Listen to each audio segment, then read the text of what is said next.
Hello, listeners! We are absolutely chuffed you've decided to join us. Grab a packet of biscuits, brew a warm cuppa, and curl up for a wholesome American conversation about quintessential British food from everyone's favourite baking competition. Please enjoy Hats Off to Bake Off, an amateur baking podcast.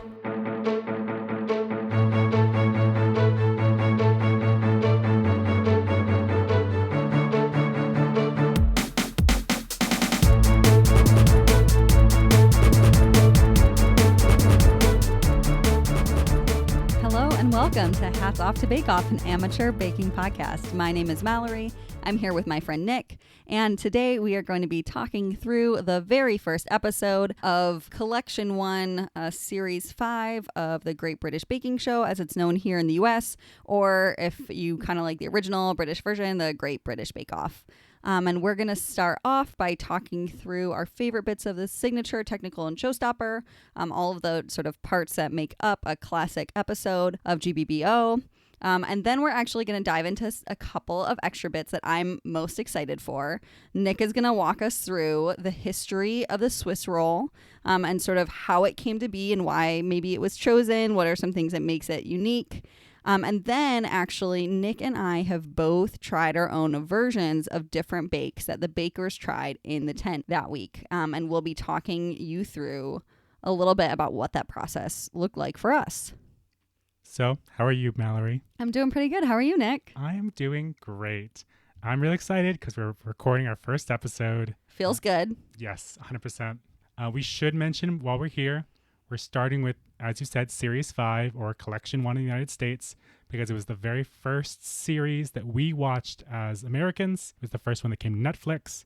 And so we're going to start there. And we'll do like the other series later, but we want to go in the order that we found these episodes. It's true. If you're feeling confused about which series we're on, if Martha is your youngest baker, you'll be following along with us. You're on the right one. So I'm curious a little bit about like what this was like rewatching this or like getting prepared for this episode. I know you've talked a little bit about the fact that you've rewatched these episodes before, and I have not. When I first got into Bake Off, I loved it 2 pieces right away. And so I'm the kind of person that rewatches shows over and over again, even if I've seen them, just because I like know what's going on and I know what's going to happen. I like that sense of comfort, 100%.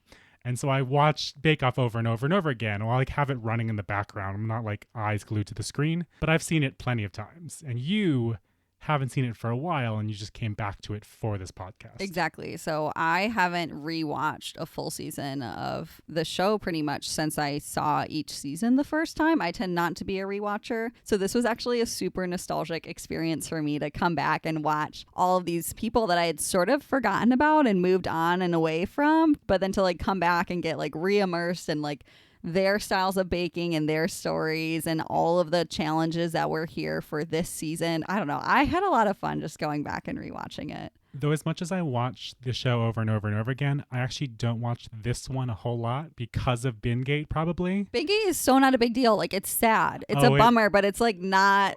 It makes me so sad. Really? But but I still love it to bits. So let's go on to the show. Yeah. So the episode starts with, we've got our 12 bakers for this season. We've got Chetna, Claire, Diana, and Weza, Ian, Jordan, Kate, Louie, Martha, Nancy, Norman, and Richard. That's all of them. Yeah, it is. I did it. You did it. And they're so cute. I love them lots. And I think going through the podcast and like researching things has made me love them all more. So true. We'll definitely talk about all of them. But the very first thing they do in the episode is Swiss rolls. Yeah, which I learned a lot about from this show. I had never really heard of a Swiss roll much before this. That wasn't like, it's not a really popular American bake really, or if it is, it's like very special occasions. It's not something we eat a lot of. And so I didn't really have any concept for what it was until I watched this episode. I definitely knew what it was because I took French for so long. You talk about the Bûche de Noël every time, and I actually had it for a lot of Christmases because it was my grandfather's birthday on Christmas. So my grandmother would make Bûche de Noël, or Yule log for those of us that speak English. Thank you. we would make that every year for Christmas, and it'd be my grandfather's birthday cake / a Christmas cake. She went all out. She made meringue, mushrooms, and she frosted it and made it all look fancy and Christmassy. And it was super cute. So I knew what it was for a long time. I tried making one when I was a child, and I think it went really terribly. But I knew what a Swiss roll was. So there's some then sort of key tips and tricks that we pick up from this episode that I don't know if you kind of want to talk through them a little bit. They were things that I didn't know about, and you've now made a few different Swiss rolls. So maybe you can speak to whether or not these techniques worked, which ones are helpful for, I don't know, making a flawless Swiss roll. I don't know about flawless. There's a lot of things that go on with with a Swiss roll, but I think mine turned out pretty good, actually. If you look at all the things that go into making a Swiss roll, you'll see these things show up a lot. So if you look at almost any recipe that I could find online, it would say always, always, always, always roll up your Swiss roll while it's hot, right out of the oven, and let it sit and rest that way. So, quote unquote, the cake will remember what it's like to be rolled. So when you re-roll it, you fill it up with a filling, you re-roll it, it'll go back to that shape naturally. Paul Hollywood definitely lets it out and just lets it cool flat, which is wild. But Mary Berry's recipes always say to pre-roll.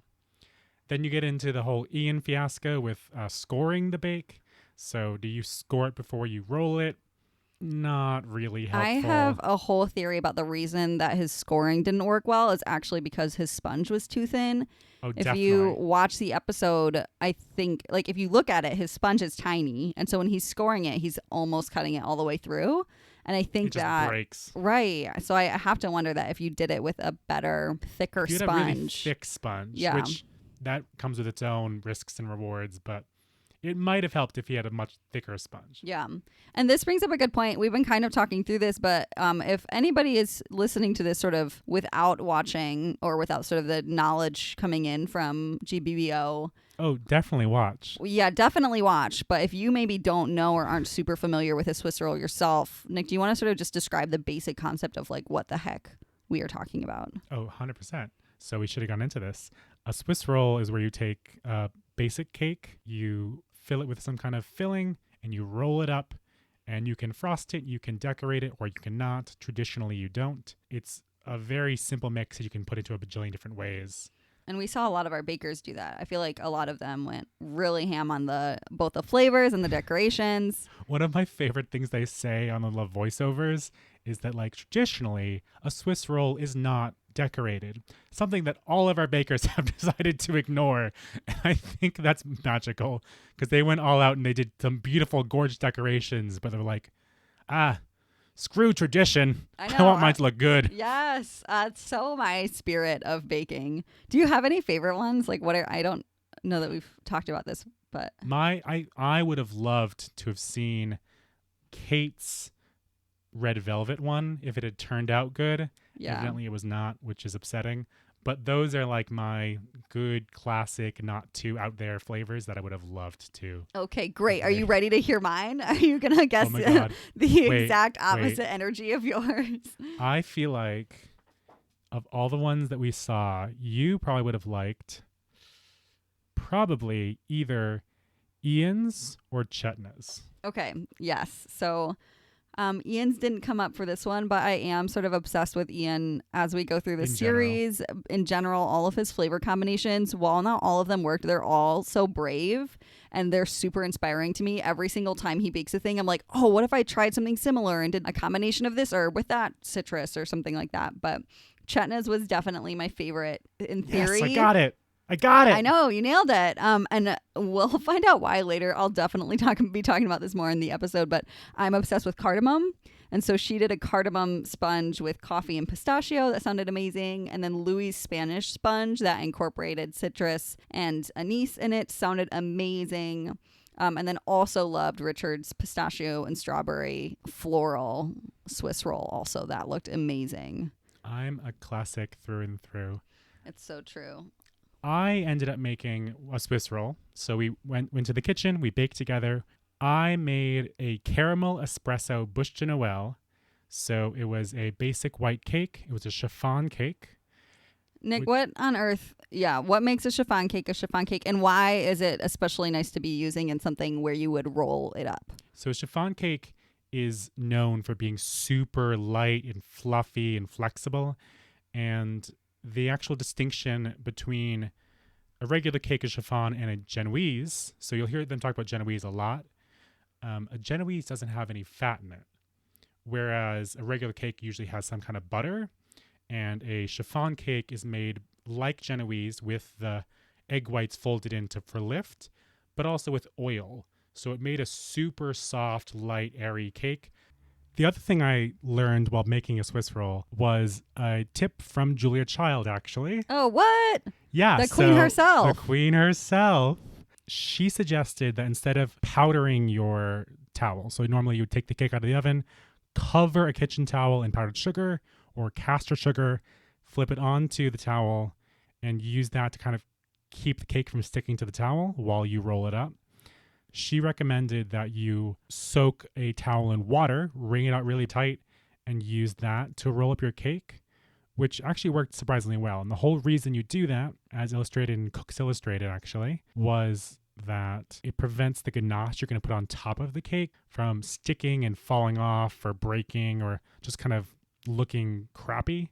So it actually lets the ganache stick to the cake and it becomes one as opposed to falling apart to bits. That's amazing. So it worked out surprisingly well. That sounds so good. It means you don't have to get like cocoa powder or powdered sugar all over your kitchen while you're trying to cover this kitchen towel. So it worked amazingly well. It was also the first time I ever made caramel, and that also went really well. Yeah, I was so proud of you. I got to watch it happen, folks, and man, he made it look so easy. I was so nervous. I think probably more nervous than trying to temper chocolate, which we'll do in the biscuits episode. I was nervous for both, but caramel was terrifying because it can go so badly so quickly, and it didn't. I was so happy. Yeah, and so that got the caramel then got put in with espresso powder, and that got mixed into like the cream, and that was the filling. That was the filling. And then it was just a plain sponge, right? And then a chocolate ganache on top, which was decadent. It was amazing. So highly recommend looking at that recipe. And I could have not had a better time making a Swiss roll. So that was really amazing. It's so true. You definitely inspired me to maybe make one. And I was really thinking about looking at all of the Swiss rolls that our bakers made in this episode, what sort of flavors, like if I had to try it the way that you did, what flavor combo would I try to do? What would you go for? Okay, so I'm thinking I would model mine after like a classic sort of peach cobbler almost, and do a ginger sponge and then fill that with like a peach jam and maybe a little bit of like vanilla cream or custard or something. Maybe just the jam, do classic like Diana's. And then I'm very much inspired by Nancy and how like I think Paul ended up really liking the texture of her Swiss roll because it was like covered in those like blitzed caramelized hazelnuts. I think I would do the same sort of thing but use butter pecans instead because I feel like that is just like, honestly, that's the most American combination I could come American. up with. This is not British Bake Off. This is fully Malory Makes America. Malory Makes GBBO American. I mean, there is horrible title. The Great American Bake Off. We could just say that, but it's different. It's not as cool. Yeah, the Great Malory Bake Off. I definitely thought of something very similar when I was trying to think of what kind of flavor combinations I would go for. All my flavor combinations kind of became kind of one texture or one flavor. They were all very sweet. Like I wanted to do Boston cream, which is great, but kind of all sweet. And we had creme brulee, which would have had texture, but still just all sugar. And I got to apple pie with mascarpone and caramel, which sounds heavenly. But again, there's no textured element to that. So your pecans would be perfect to like break up the cream and the cake to make it something better than that. Mm-hmm. Which I think we saw in the show was that people who like had those interesting textures or like a tart and a sweet flavor together. They mentioned for Diana's lemon roll, which was otherwise great, they really needed something in there to balance off the tart lemon jam that she had. Yep. So if she had used some sweet and tart in there, would have made it a better cake altogether. Yeah, I think finding a way to balance either spicy if you're going for something like ginger or cardamom or like warm, really warm flavors like cinnamon with then like sweet and sour. I don't know. I feel like that's one of the like keystones, foundations of cooking, baking. Keep coming back to that. Yeah, constantly. Also because I'm obsessed with flavor. I feel like it's like especially weird ones. They're my jam. I've got the classic, like the chocolates and the Yeah, you're vanillas, very and you classic. love the wild ones. The really This will be just exciting. out there. I love it because we like complement each other really well in that way, I feel. Before we get too far away from Swiss rolls, you have a history lesson planned for me, and I want to learn everything. I'm very excited. Oh, yes. I've done so much research into Swiss rolls. But the first thing you got to know is, Malory, where do you think a Swiss roll comes from? I feel like this is the dangerously obvious answer, but I'm going to say Switzerland. You would be wrong. No, what? Who could have seen that coming? But it's okay, because if you look up a Swiss roll, people say it's British. It's a very British invention, and it's probably not British, and it's probably not Swiss, aka it's very much not Swiss. The closest, before we get into where it's really from, the closest I could get to a Swiss dessert like a Swiss roll is this great thing called a Cardinal Schnitte, which means cardinal slice. I'm assuming in German. I assume so. I don't speak German, but that's You certainly... You just said it, right? That was German that you just spoke? Yes, 100% definitely. That was very much German. I'm very proud of you. I could not tell the difference. Be careful. We could have German listeners one day, and they'll be like, what? How dare he speak my language? We preface this show by saying that we're American, and I want to add another addendum onto that says we're not German speakers. I think I can speak a little bit of French. Right, I speak a little bit of Spanish, but besides that, I'm learning sign language, which isn't not helpful for a none of you podcast. listeners will ever hear. So if we mess up a word or two, we're doing our best, and we'll continue to do our best to make sure that we're not butchering names or pronunciations, because that's rude. But anyway, so the closest I could find is an Austrian item called a Cardinal Schnitte, which means the Pope's robe or Cardinal's robe, and the Schnitte being for slices. And so it is a cake and a meringue wrapped around this thick log of cream. And it looks so decadent, and sometimes they put in some jam in between the cream and the meringue and the cake, and the stripes resemble the cardinal's robes, so that's why it's called that, and it looks amazing. But there's also some other things that we can talk about, like the Berliner, which I guess is, again, technically German, which is just a donut filled with jam, so it's getting there, or the Sprechmachen, I'm sorry, Germany, which is layers of hazelnut and condensed milk spread onto a pastry and then rolled up to kind of look and cut to look like thick bacon. That sounds so good to me. It sounds amazing. Or the more terrifying, so you'll hear Swiss rolls and the word roulade together, which just generally means something wrapped up. So French for to roll or rouler. So it can be cake, it can be meringue, like the last thing we talked about, or it can be meat. Oh. You can have a meat roulade. Oh. And I never considered this, that you could have a meat roulade. How mad do you think Mary Berry would have been if one of the bakers was like, and here's my beef Swiss roll? I don't know if it'd be a Swiss roll, but yeah, that'd be terrifying. Also, there'd have to be cake in it somewhere. So if you mixed cake and beef together, okay. It is a cake episode, Malory. I regret bringing it up. I'm sorry. Oh, God. But we can get back into cake. So, shockingly, the first printed reference we have to a Swiss roll is from Utica, New York. What? It's American. It's American. I mean, it could be from somewhere else and they just never wrote it down. But we do love taking credit for other people's achievements. Oh, all the time. All of the time. But this is the first time we see it in print that I could find anywhere.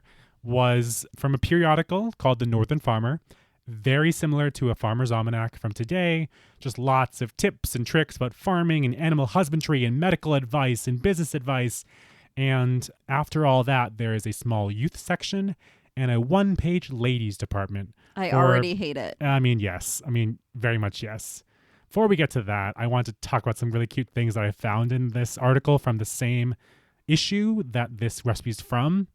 There's this great wood carving print of merino sheep, which is amazing. They talk about like it is the most amazing buck in the whole country. There is a recipe for whooping cough, which you're going to mix some salted tartar and a gill of water and add some sugar and then give that to an infant to cure his whooping cough, which I don't want to tread on Sawbones territory, but sounds very wrong. Then there's more. There's like how to make a crisp paste for tarts. And even more terrifying, a speedy and sure cure for a sprain is to wrap the sprain in urine-soaked cloth. Oh, no. No. That was so much worse than I thought you were Don't going to say. do that, listener. Please don't do that. It just sounds awful. But the description of it's in this issue of The Northern Farmer, and I don't know why someone thought this would work. Wow. Well, we got a lot of bad ideas, but it sounds like we also had at least one good one. We had a jelly roll, and that was from Kate Kimball, so a female writer, working it, loving it. She wrote this beautiful acrostic for the Northern Farmer, so that's when you take each of the letters of a word and you make a poem out of them, and that was gorgeous. But they wrote one back being like, "Hey boys, she knows how to cook. Don't think that we're telling the truth? Well, here's a recipe." And that's upsetting. But the recipe was for how to make a jelly cake. You take 3 eggs, you have a teacup of sugar, 1 cup of flour, a pinch of salt, 2 teaspoonfuls of cream of tartar, and soda. So baking soda. You bake it quick. And it says in this recipe, while hot, spread with jelly and roll carefully. Wrap it in a cloth, and when cold, cut in slices for the table. So that is a very basic Swiss roll. That's the basic cake with some jam or jelly on the inside, rolled into a log. Is it bad that I'm a little bit salty that this recipe is tarnished by misogyny a little bit? It's okay. I mean, she knew what she was talking about, and I'm sure she was very qualified in other 100%. respects. I'm sure she was amazing, and she's a poet. I mean, she has this gorgeous poem just talking about the November winds and the valleys and the farmers and the cold winter, and it's really beautiful. But she also brought us the Swiss roll, or as they called it back then, the jelly cake. Thanks, Kate Kimball. Moving forward, a little bit later in 1871, the RMS Syria lists a Swiss roll in a bill of fare, or the menu for the first class passengers. And then later on, a year later, the American Home Cookbook publishes a recipe for a Swiss roll in the United States. 2 years after that, there is reference to the American Pastry Cook, which unfortunately I couldn't find the primary source for this, but they evidently list a jelly roll mixture and then have variations for Swiss roll, for Venice roll, for Paris roll, for chocolate roll, for jelly roll colettes, and decorated jelly rolls, which all use the same cake, but then added different flavors of fillings to distinguish different international cakes.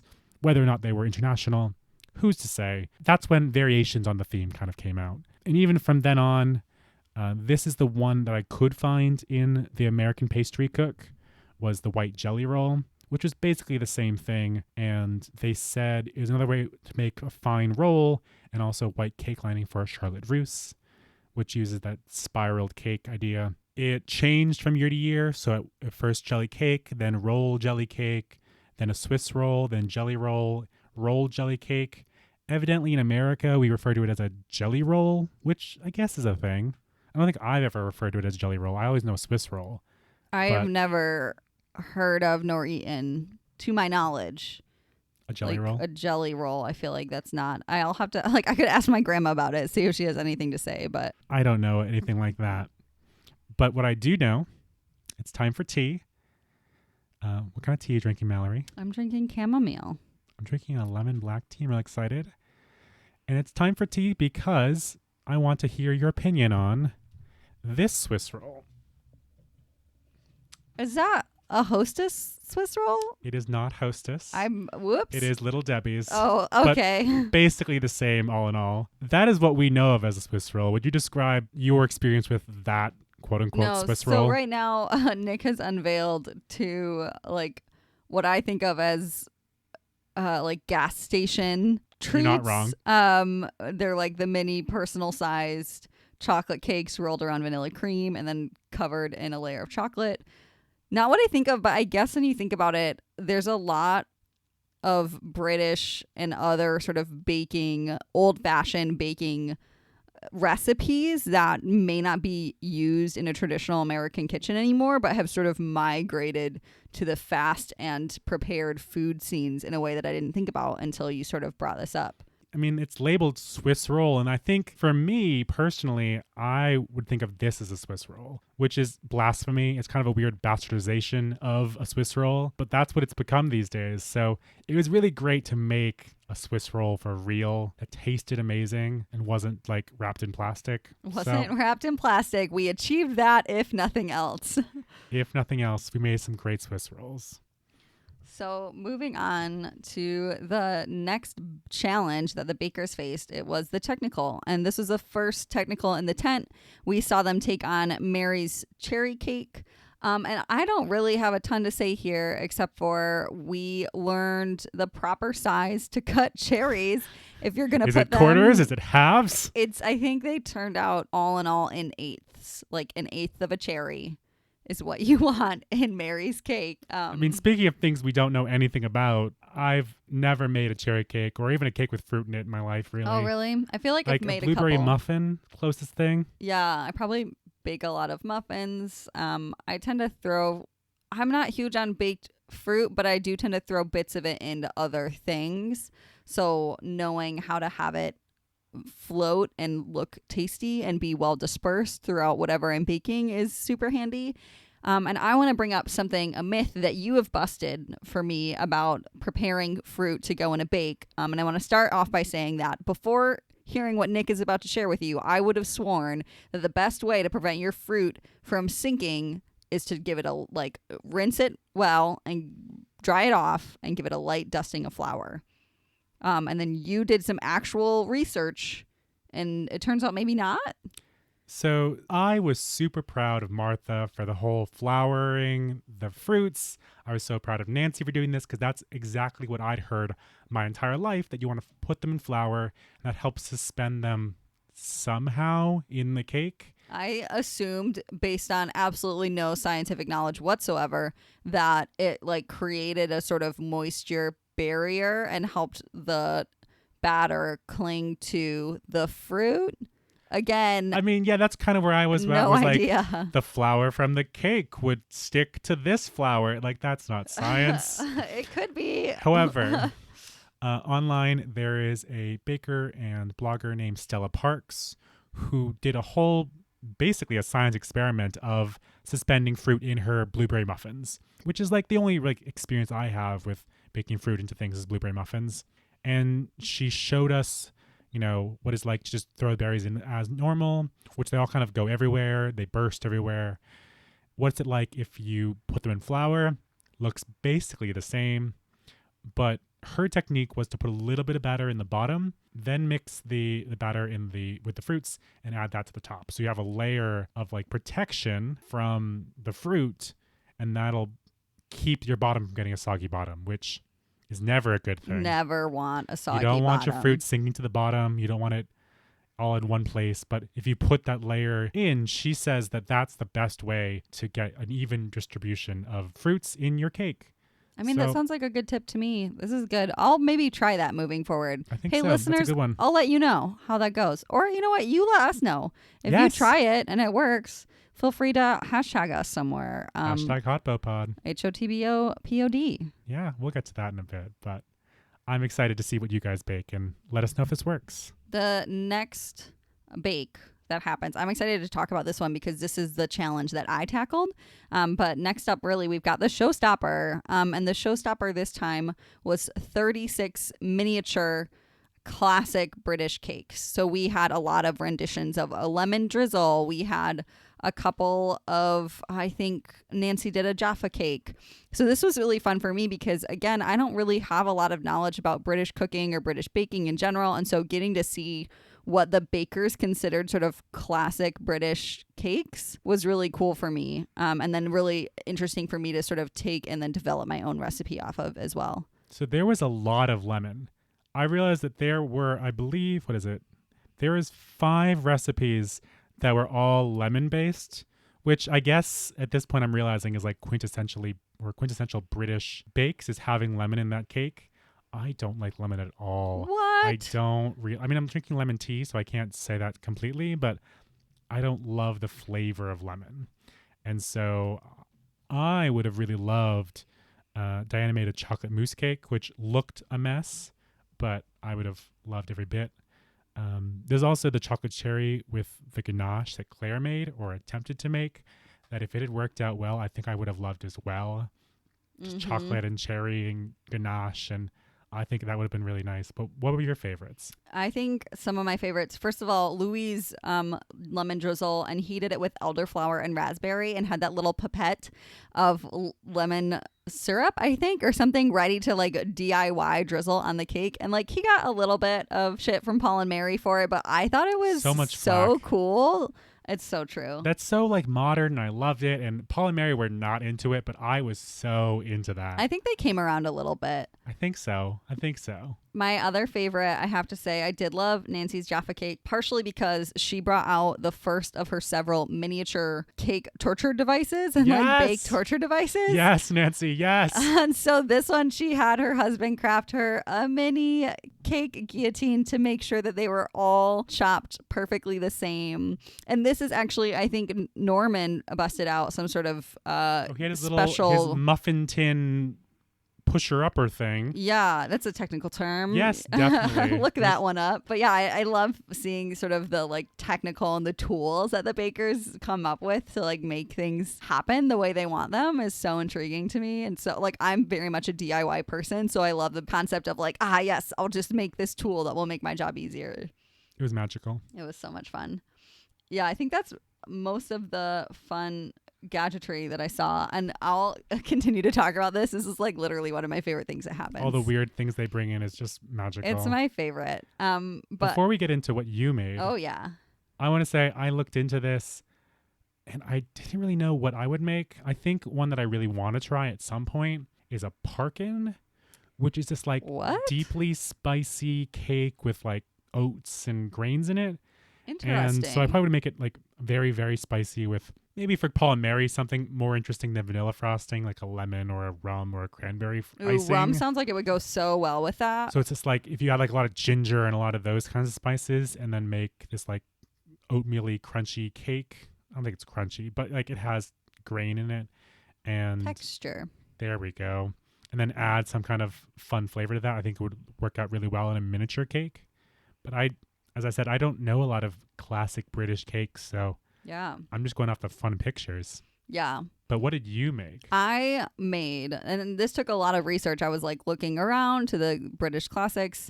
I think you had sent me a pretty good article that had a pretty comprehensive list, and I was just looking through them and trying to get inspired. And it's also winter for us here, which means it's citrus season. And I got pretty excited by that. And so I decided to make mini Madeira cakes, and I sort of did a variation on a traditional Madeira cake, which would normally be with lemon, and instead I did it with blood orange because I'm obsessed with blood oranges. And so I did blood orange Madeira cakes, and then I covered them in a cardamom glaze and sprinkled them all with a little bit of pistachio, and then topped each one with candied blood orange that I candied myself. And that was the first time I had candied any sort of citrus. I think that went well. They were so pretty. I posted lots of photos of them on the Instagram. Yay. Check us out at HotPopod. Yeah, they went so well. Thank you. For some context, the way that I tend to bake and the way that I tend to make recipes is I find a few different ones, maybe, and in this sense of this Madeira cake, I found a couple that were lemon cakes, but seemed like they had sort of this quantity that I wanted. I found a few that dealt specifically with mini cakes, so maybe they would be baked for the same amount of time. I found a few that were orange, so that would maybe tell me if, for example, the fact that I'm using blood orange instead of lemon would change how much zest I needed and how much orange juice I needed to make the flavor come out in the same way. And then I sort of smushed everything that I found together into one recipe, and then found a separate recipe for cardamom glaze and a separate recipe for candied blood orange, and sort of put them all together. And so that was really satisfying. Amongst your research, you found what a Madeira cake is. What makes a Madeira cake? It's actually not Madeira wine, as I would have supposed. No. I know, so many surprises in this episode. You were hard set on not buying Madeira, though. I was so worried that to do this cake right, I was going to have to buy some Portuguese wine.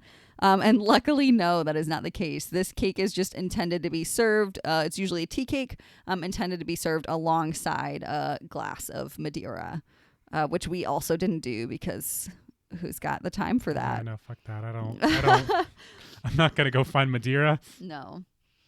But I'll be posting that recipe. You'll hear, more about that. I think it turned out really well. You did your experimenting. You said, okay, this wasn't working great. I want more orange flavor, so I'll add more this way. You put syrups into the cake, and you experimented while you're going. And it came out really good. Looks really pretty. Thank you. This is a good zero waste tip.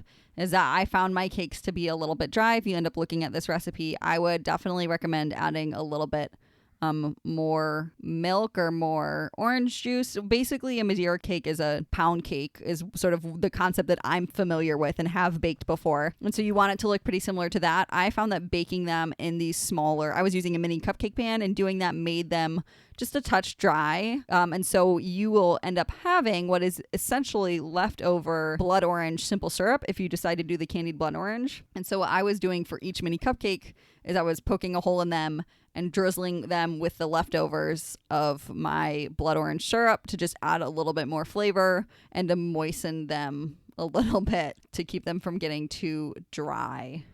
So I found that worked pretty well. It did. And that's an episode. We've got our signature, we got our technical, we've got our showstopper, and then someone has to leave us. I know. Well, first, before we get too sad, I do want to mention Star Baker this week was Nancy, which I think just she tells deserved us all. She's I know. amazing. She's perfection.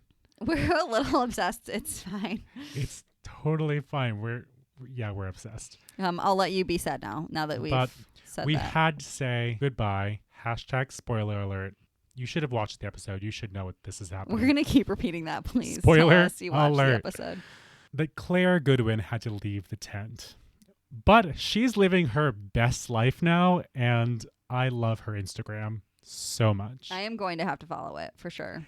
So you can find her at bake_therapist on Twitter and on Instagram. She has a website called baketherapy.co.uk where she sells cakes. I'm not sure if she's still selling cakes right now, but I found some more fun information about her. As I said in the show, she's from Sale. She's a speech and language therapist.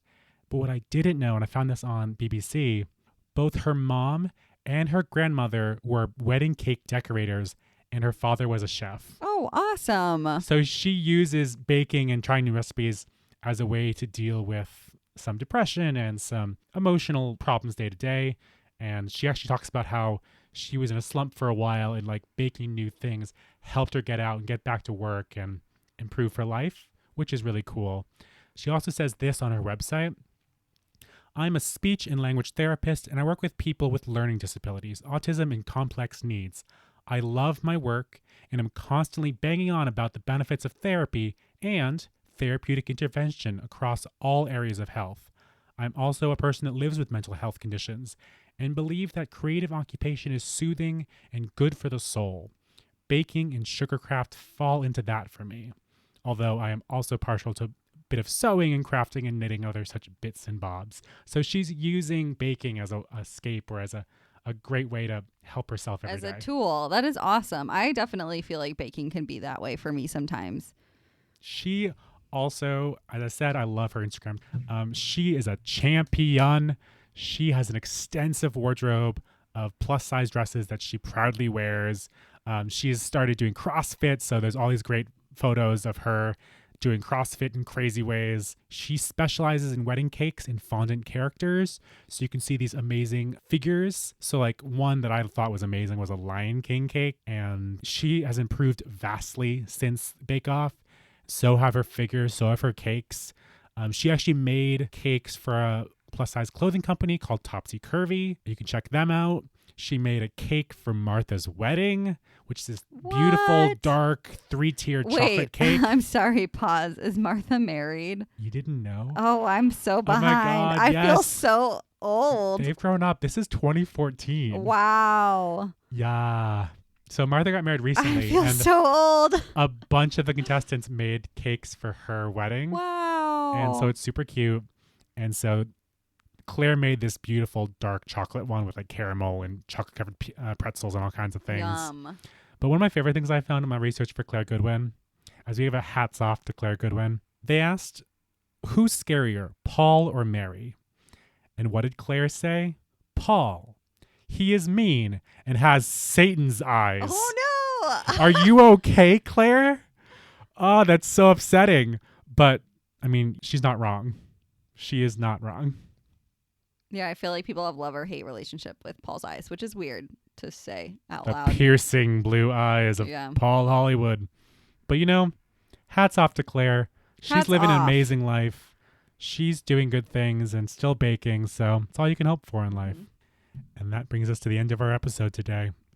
So yeah, I hope you enjoyed it. We sure had a lot of fun. We'll be back again in 2 weeks, and we're gonna crack on with biscuits. Thank you. I needed that.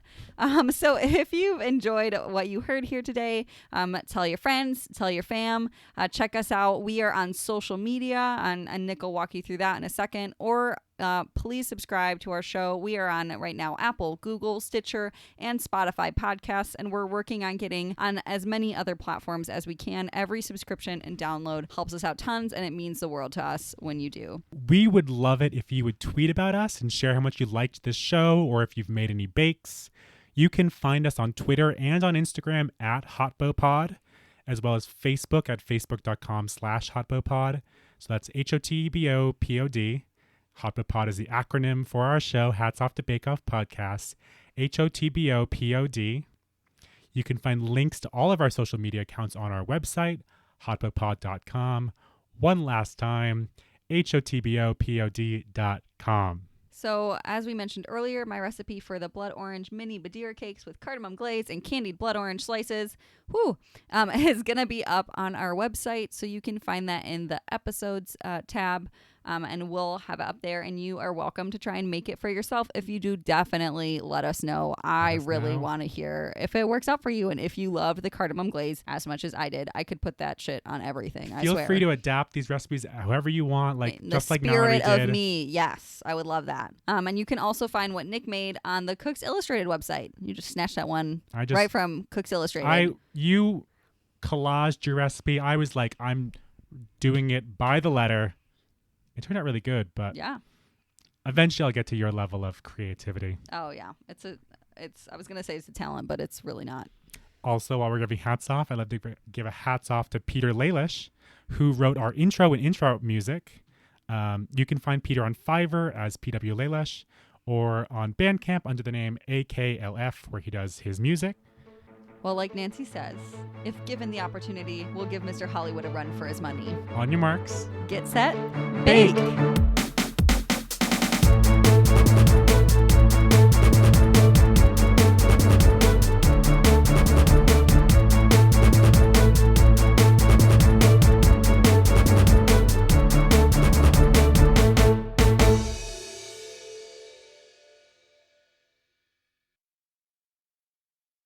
I allowed to eat my Swiss roll now?